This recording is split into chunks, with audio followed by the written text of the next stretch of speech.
Hello viewers, আসসালামু আলাইকুম। সবাই কেমন আছেন? আলহামদুলিল্লাহ, আমিও ভালো আছি। তো আবারও চলে আসলাম সুস্বাদু মজাদার একটি রেসিপি নিয়ে। এতটাই সুস্বাদু যে মুখে দেওয়ার সাথে মিলিয়ে যাবে। তো আমি কথা না বাড়িয়ে পরবর্তী স্টেপে চলে যাচ্ছি। প্রথমেই আমি কিছু পাউরুটি নিয়ে তার চারপাশটা ভালোভাবে কেটে নিব, যেন লাল অংশটা না থাকে। তো আমি এভাবে করে পাউরুটিগুলোকে স্লাইস করে কেটে নিচ্ছি। আপনারা এভাবে করে কাটিং করে নেবেন। তারপরে আমি একটা কড়াই নিব, কিছুটা তেল ব্রাশ করে নিব, নিয়ে আমি পাউরুটিগুলোকে দিয়ে দিব। সুন্দর করে ভেজে নিতে হবে যেন পুড়ে না যায়, সেদিকটায় খেয়াল রাখতে হবে। এই পাউরুটির রেসিপিটা এতটাই মজাদার হয় যে বলে বোঝানো যাবে না, না খেলে বিশ্বাস করবেন না। তো একবার ট্রাই করে দেখবেন। দেখতে যেমন লোভনীয় হয়, খেতে ভীষণ মজার। তো আমি পাউরুটিগুলোকে সুন্দর করে উল্টে পাল্টে ভেজে নিচ্ছি যেন পুড়ে না যায়। আপনারা এভাবে করে ভেজে নেবেন যেন কোনোভাবে পুড়ে না যায়। এবার আমি পাউরুটিগুলোকে উঠিয়ে নিব একটা পাত্রে।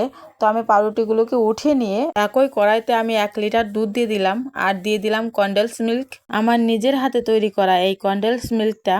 তো যাই হোক, আমি একটা বাটিতে কিছুটা কাস্টার্ড পাউডার নিয়ে নিব, নিয়ে কিছুটা পানির সাথে কাস্টার্ড পাউডারটা মিশিয়ে নিব। কাস্টার্ড পাউডার কখনো গরম পানিতে গুলবেন না, ঠান্ডা পানিতে গুলবেন, যাতে করে কাস্টার্ড পাউডারটা ভালোভাবে গোলা হবে। আর গরম পানিতে দিলে হয়তো দলা বেঁধে যেতে পারে। তো যাই হোক, আমি কাস্টার্ড পাউডারটা দিয়ে সুন্দর করে নেড়েচেড়ে নিচ্ছি যতক্ষণ পর্যন্ত এর ঘনত্ব না আসবে, ততক্ষণ পর্যন্ত নাড়তে হবে। তারপর আমি চিনি দিয়ে দিলাম, স্বাদ মতো চিনি দিবেন আপনারা আপনাদের পছন্দ মতো।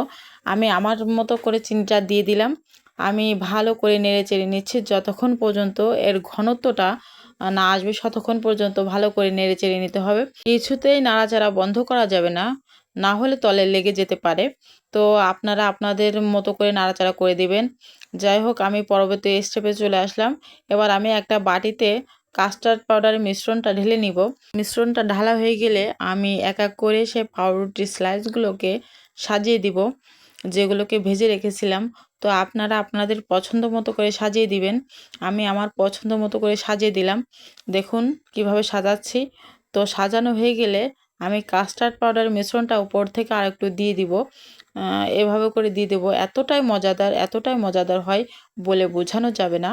আমার রেসিপিটি যদি ভালো লেগে থাকে অবশ্যই লাইক, কমেন্ট, শেয়ার করবেন। তো যাই হোক, আমি কিছু বাদাম কুচি করে রেখেছিলাম, বাদাম কুচিগুলোকে দিয়ে আমি সুন্দর করে একটু সাজিয়ে নিচ্ছি। আপনারা আপনাদের পছন্দ মতো করে সাজিয়ে নেবেন। খাওয়ার সময় বাদামটা যখন গালের নিচে পড়ে জাস্ট ওয়াও লাগে। তো আপনারাও ট্রাই করে দেখবেন আমার রেসিপিটি। তো যাই হোক, আমার রেসিপিটি হয়ে গিয়েছে। সবার কাছে কেমন লাগলো জানাবেন। আল্লাহ হাফেজ।